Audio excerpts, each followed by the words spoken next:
নফসকে চিনছে, সে তার রবকে চিনছে। যে আত্মপরিচয় লাভ করতে পেরেছে, যে নিজেকে চিনতে পেরেছে, সেই মুক্তি লাভ করেছে। আল্লাহ বলতেছেন, নাহানু আকরাবু ইলাইহে ও হাবলিল ওয়ারি, আমি তোমার সহায়ক রোগের নিকটেই আছি, কিন্তু তুমি আমাকে দেখো না।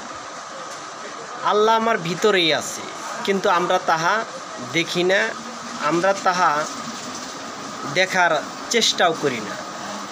আমার ভিতরে যে আল্লাহ আছে, আমি যদি তাহা দেখতে চাই, তাকে যদি জানতে চাই, তাকে যদি তার দর্শন যদি লাভ করতে চাই, তাহলে আমাকে অবশ্যই একজন কামেল মুর্শিদের কাছে বায়াত গ্রহণ করতে হবে। কামেল মুর্শিদ হচ্ছে আল্লাহর জাহিরি রূপ, মোহাম্মদের জাহিরি রূপ একজন কামেল মুর্শিদ, যিনি আল্লাহ এবং মোহাম্মদের দিনকে পুঙ্খানুপুঙ্খানুভাবে অনুসরণ করেন, তিনি আদম। আর একজন কামেল মুর্শিদই হচ্ছে আদম। তার কাছে গিয়ে বায়াত গ্রহণ করলে, নিজেকে কুরবানি দিলে, তাহলে আত্মপরিচয় লাভ করা যাবে।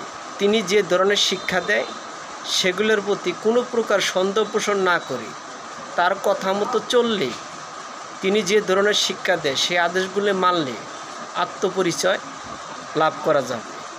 আত্মপরিচয় লাভ করা ব্যতীত কেহ মুক্তি লাভ করতে পারবে না, পারে নাই।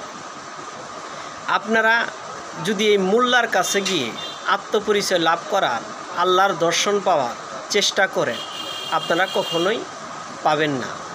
আল্লাহর দর্শন লাভ করতে হলে, আত্মপরিচয় লাভ করতে হলে আপনাকে অবশ্যই একজন সুফির কাছে যাইতে হবে। সুফির কাছে যাওয়া ছাড়া আপনারা কখনোই আত্মপরিচয় লাভ করতে পারবেন না। মোল্লারা যারা কমি মাদ্রাসায় পড়াশোনা করে, তারা এমনিভাবেই শুধু কোরআনটাকে মুখস্থ করে, কিন্তু কোরআনকে বোঝার কোনো চেষ্টা করে না। হাদিসে আছে, তারা তাদের এলেম মাথা পর্যন্ত, কিন্তু তাদের এলেম সিনা পর্যন্ত যায় না। অপরদিকে একজন হক্কানি আলেম কামেল মুর্শিদ, তার জ্ঞান সিনার জ্ঞান। এই সিনার জ্ঞান লাভ করলেই আত্মপরিচয় মিলে, আত্মপরিচয় মিললেই চিরমুক্তি লাভ করা যায়। তাই প্রত্যেকেরই উচিত একজন হক্কানি কামেল মুর্শিদের কাছে বায়াত গ্রহণ করে আত্মপরিচয় লাভ করা এবং চিরমুক্তি লাভ করা। কামেল মুর্শিদ ব্যতীত কখনোই চিরমুক্তি লাভ করা যাবে না।